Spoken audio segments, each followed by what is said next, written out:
ഡൽഹി വീണ്ടും അധികാര ചൂടിലേക്ക് കടക്കുകയാണ്. നാലാം വട്ടവും അധികാരം പിടിക്കുക എന്ന ലക്ഷ്യത്തോടു കൂടിയിട്ടാണ് AAP ആം ആദ്മി പാർട്ടി കരുക്കൾ നീക്കിക്കൊണ്ടിരിക്കുന്നത്. എന്നാൽ ഹരിയാന, മഹാരാഷ്ട്ര പോലുള്ള സ്ഥലങ്ങളിൽ വിജയിച്ചതിൻ്റെ ആത്മവിശ്വാസത്തിലാണ് BJPയും ഉള്ളത്. ഇക്കുറിയും AAP തന്നെ കൊണ്ടുപോകുമോ ഡൽഹി എന്നാണ് പ്രധാനമായിട്ട് ഈ ഒരു അവസരത്തിൽ ഉയരുന്ന ചോദ്യം എന്ന് പറയുന്നത്. AAP നേരിടുന്ന ഒരു വെല്ലുവിളികൾ എന്തൊക്കെയാണ് ഡൽഹിയിൽ?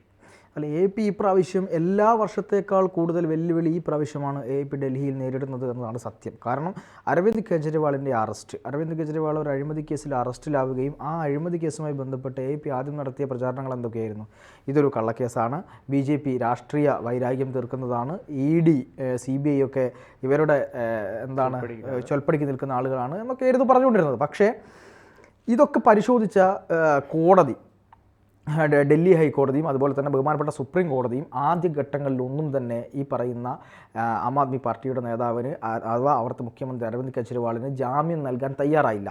അങ്ങനെ പറഞ്ഞുകൊണ്ട് ഹൈക്കോടതി നിരീക്ഷിച്ച ഒരു പ്രധാനപ്പെട്ട കാര്യമുണ്ട്. അതായത് ഈ കേസിനകത്ത് കഴമ്പുണ്ട്, പ്രഥമ ദൃഷ്ട്യാ തന്നെ കഴമ്പുണ്ട് എന്ന് വ്യക്തമാക്കുന്നതിനാലും ഈ കേസിനകത്ത് കഴമ്പുണ്ടെന്ന് മനസ്സിലാവുന്നുണ്ട്. അതായത് ഈ റിപ്പോർട്ടുമായി ബന്ധപ്പെട്ട് ഇതിൽ പ്രഥമ ദൃഷ്ട്യാ തന്നെ കഴമ്പുണ്ട് എന്ന് വ്യക്തമാവുന്നുണ്ട്. അതുകൊണ്ട് ഇയാൾക്ക് ജാമ്യം കൊടുത്തു കഴിഞ്ഞാൽ, അരവിന്ദ് കെജ്രിവാളിന് ജാമ്യം കൊടുത്തു കഴിഞ്ഞാൽ മുഖ്യമന്ത്രി എന്ന നിലയിൽ ഈ കേസ് അട്ടിമറിക്കപ്പെടാനുള്ള സാധ്യതയൊക്കെ വളരെ കൂടുതലാണ് എന്ന് പറഞ്ഞുകൊണ്ടാണ് ജാമ്യം നിഷേധിച്ചത്. അതോടുകൂടി ഓരോ ദിവസവും കഴിയുന്തോറും അരവിന്ദ് കെജ്രിവാളിൻ്റെ പ്രതീക്ഷ നഷ്ടപ്പെട്ടു. അവസാനം സുപ്രീം കോടതി സ്വാഭാവിക ജാമ്യം എന്നൊരു ഏതൊരാൾക്കും കിട്ടുന്ന ഒരു ന്യായമുണ്ടല്ലോ, ഒരു നീതി ഉണ്ടല്ലോ, അതിൻ്റെ പുറത്താണ് ഈ പറയുന്ന അരവിന്ദ് കെജ്രിവാളിന് ജാമ്യം അനുവദിച്ചത്.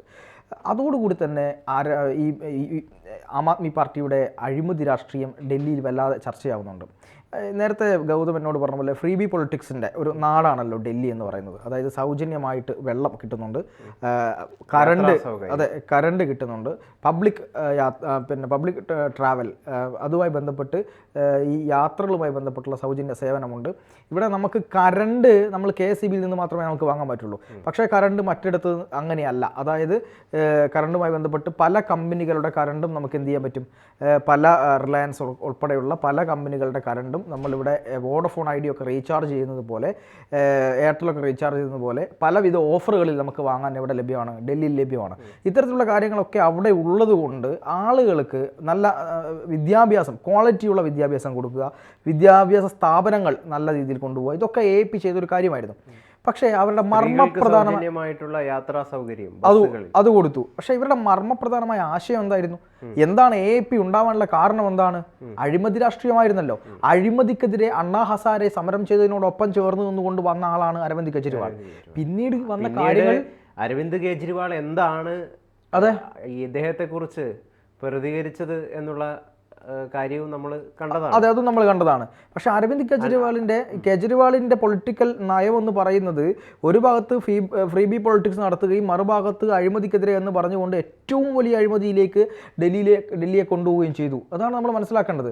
കാരണം അദ്ദേഹത്തിന്റെ തന്നെയാണ് അണ്ണാ ഹസാരെ നഗർ ശിഖാന്തം അരവിന്ദ് കെജ്രിവാളിനെ എതിർത്തത്.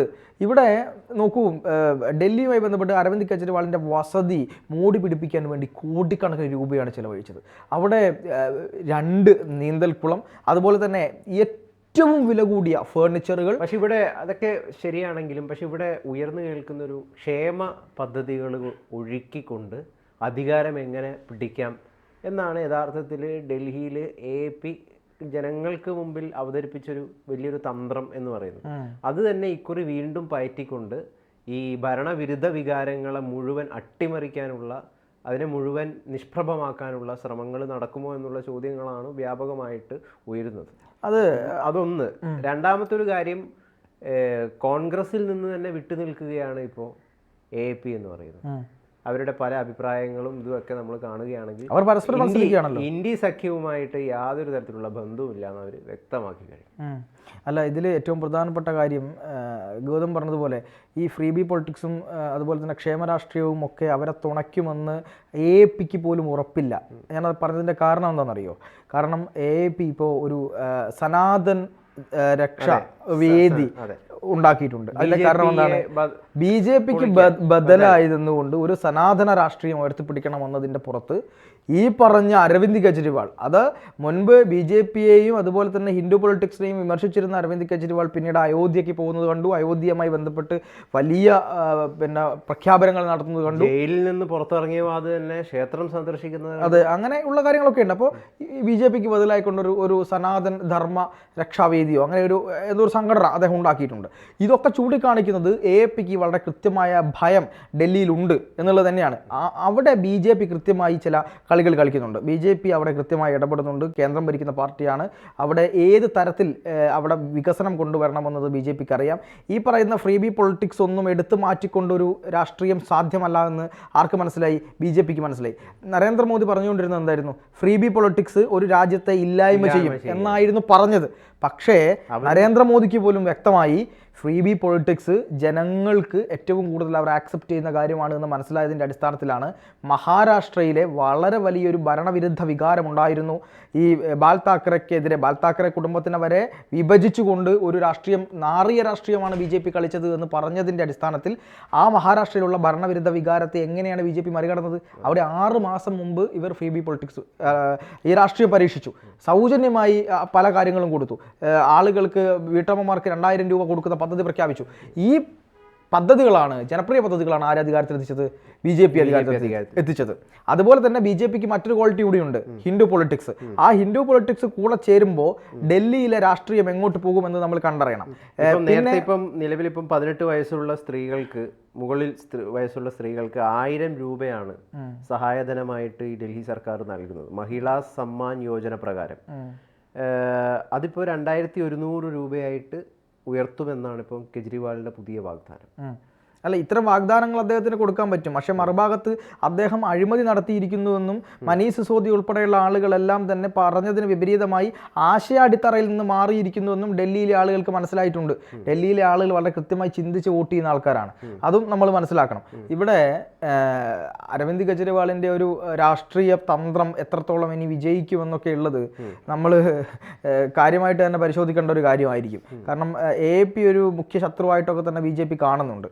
അപ്പം AAPയെ അവിടെ ഡൽഹിയിൽ ഭരണം പിടിക്കുക എന്നത് BJPക്ക് ഒരു മുഖ്യമായ ലക്ഷ്യമാണ്. അവിടെ കേന്ദ്രം, ഇന്ദ്രപ്രസ്ഥം ഭരിക്കുന്ന പാർട്ടിക്ക് അവിടെ സംസ്ഥാനം ഭരിക്കാൻ കഴിയുന്നില്ല എന്ന് പറയുന്നത് അത്ര ഒരു നല്ല നിലപാടല്ലല്ലോ. കഴിഞ്ഞ തവണത്തെ നിയമസഭാ തെരഞ്ഞെടുപ്പിൽ 70 സീറ്റുകളിൽ 67 ആപ്പല്ലേ കൊണ്ടുപോയത്. അതെ, BJPക്ക് അവിടെ കാര്യമായിട്ടൊന്നും പോയിട്ടില്ല. പക്ഷെ നേരെ തിരിച്ച് ലോക്സഭ തെരഞ്ഞെടുപ്പ് വരുമ്പോൾ ലോക്സഭാ തെരഞ്ഞെടുപ്പും BJP മൊത്തം തൂത്തുവരും. ഇതാണ് അവിടുത്തെ രാഷ്ട്രീയം. ഈ ഇന്ത്യ മുന്നണി ഗൗതം പറഞ്ഞതുപോലെ ഇവിടെ കോൺഗ്രസിന്റെ ഒരു അവസ്ഥയെ കുറിച്ചൊന്നും കൂടി നമ്മൾ ചർച്ച ചെയ്യാം. അല്ല, അതാ ഞാൻ പറഞ്ഞത്, എങ്ങനെ ആപ്പിടും. അതാ ഞാൻ പറഞ്ഞത്. കാരണം ഇന്ത്യ മുന്നണിയിൽ ഒരുമിച്ച് നിന്നിരുന്ന ആപ്പും കോൺഗ്രസും 2 തട്ടിലാവുന്നു. ഈ കോൺഗ്രസിനോടൊപ്പം ആരില്ല? ഇന്ത്യ മുന്നണിയിലെ പ്രധാനപ്പെട്ട 1-2 കക്ഷികൾ, ഡൽഹിയിൽ പ്രവർത്തിക്കുന്ന കക്ഷികൾ തന്നെ ഈ കോൺഗ്രസിന് പിന്തുണ പ്രഖ്യാപിച്ചിട്ടില്ല. കോൺഗ്രസിൽ നിന്ന് പിന്മാറി ആപ്പിന് പിന്തുണ പ്രഖ്യാപിച്ചു. ആപ്പും കോൺഗ്രസും ഡൽഹിയിൽ ശക്തമായ അടിയാണ്. ഷീലാ ദീക്ഷിതിനെ പോലെ കോൺഗ്രസിന് കരുത്തയായ ഒരു മുഖ്യമന്ത്രി ഉണ്ടായിരുന്ന സ്ഥലമാണ് ഡൽഹി എന്ന് പറയുന്നത്. ആ ഡൽഹിയിൽ ഇപ്പോൾ കോൺഗ്രസിന് മുഖ്യമന്ത്രിമാരില്ലാത്ത അവസ്ഥയിലേക്ക് പോയിരിക്കുന്നു. ഒരു കോൺഗ്രസ് നേതാവ് പറഞ്ഞെന്ന് കേട്ടു, ഇന്ന് ഒരു വനിതാ നേതാവ് പറയുന്നതാണ്, കോൺഗ്രസിന് സ്ഥിരമായ മുഖ്യമന്ത്രി ഡൽഹിയിൽ ഉണ്ടാകുമെന്ന്. ഇത് എവിടെ നിന്ന് സ്വപ്നം കണ്ട് പറയുകയാണെന്ന് എനിക്കറിയില്ല. പക്ഷേ കോൺഗ്രസിൻ്റെ സ്ഥിതിയും ഇന്ത്യ മുന്നണിയുടെ സ്ഥിതിയും അപകടത്തിലാണ്. ഇന്ത്യ മുന്നണിയുടെ സ്ഥിതി രാജ്യത്തൊട്ടാകെയും അപകടത്തിലാണ്. കാരണം അതിലെ ഇന്ത്യ കക്ഷിയിലെ ആളുകളെല്ലാം വിഭജിച്ച് പുതിയൊരു രാഷ്ട്രീയം ഉണ്ടാകുമോ എന്നാണ് ഇപ്പോൾ ആളുകൾ ഉറ്റുനോക്കുന്നത്.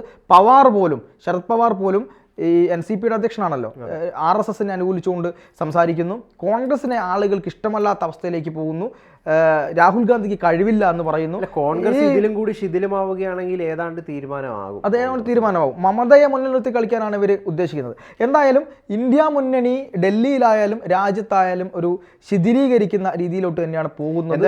സംശയമില്ല. ഈ 3 മുന്നണികളും ഇപ്പോൾ ആപ്പിന്റെ വഴിയെയാണ് നീങ്ങിക്കൊണ്ടിരിക്കുന്നതെന്നാണ് നമുക്ക് മനസ്സിലാക്കാൻ വേണ്ടി സാധിക്കുന്നത്. അതായത് സൗജന്യ പദ്ധതികൾ വാരിക്കോരി കൊടുത്തുകൊണ്ട് അധികാരം സ്ഥാപിക്കാൻ വേണ്ടിയിട്ട് ശ്രമിക്കുക എന്നൊരു ലക്ഷ്യത്തിലേക്കാണ് ഇവർ രണ്ടുപേരും കോൺഗ്രസ് ആയിക്കോട്ടെ BJP ആയിക്കോട്ടെ, ഭാരത് നേരത്തെ പറഞ്ഞ പോലെ BJP ഫ്രീ ബി പൊളിറ്റിക്സിനെതിരെയായിരുന്നു കുറച്ച് കാലം മുമ്പ് വരെ മോദി അടക്കമുള്ളവർ BJP അടക്കം സംസാരിച്ചതെങ്കിൽ ഇപ്പം ഫ്രീ ബി പൊളിറ്റിക്സ് ജനങ്ങൾക്ക് താല്പര്യപ്പെട്ടൊരു പ്രധാനപ്പെട്ട ഒരു സംഗതിയാണെന്ന് മനസ്സിലാക്കിക്കൊണ്ട് അതിൻ്റെ വഴിയെ സഞ്ചരിച്ചുകൊണ്ട് എങ്ങനെ ഡൽഹിയെ തങ്ങളുടെ വശത്തേക്കാക്കാം, കീശയിലാക്കാം എന്നൊരു ഒരു കാര്യം, ആ ഒരു കാര്യത്തിൻ്റെ ഒരു ആലോചനയിൽ തന്നെയാണ് ഈ പാർട്ടികളൊക്കെ BJPയും കോൺഗ്രസും ഒക്കെ ആപ്പിനെ വെട്ടുന്ന രീതിയിലുള്ള പല വാഗ്ദാനങ്ങളുമൊക്കെ ഇപ്പോൾ ജയിച്ചു കഴിഞ്ഞാൽ ഞങ്ങൾ തരുമെന്ന് പറഞ്ഞുകൊണ്ട് ഇപ്പം പ്രഖ്യാപനങ്ങളൊക്കെ നടത്തിയിട്ടുണ്ട്. അപ്പോൾ എന്തായാലും ഡൽഹി ഇപ്പോൾ അതിശൈത്യമാണ്. അതിശൈത്യമായിട്ടുള്ള ഡൽഹി ചൂടിലേക്ക് കടക്കുകയാണ്. ഫെബ്രുവരിയോട് കൂടിയിട്ടാണ് റിസൾട്ടുകളൊക്കെ വരുന്നത്. അപ്പോൾ എന്തായാലും നമുക്ക് കാത്തിരുന്ന് കാണാം. വരും ദിവസങ്ങളിലും നിരവധി പ്രഖ്യാപനങ്ങൾ ഉണ്ടാകുമെന്ന് തന്നെയാണ് നമുക്ക് മനസ്സിലാക്കാൻ വേണ്ടിയിട്ട് സാധിക്കുന്നത്. തീർച്ചയായും.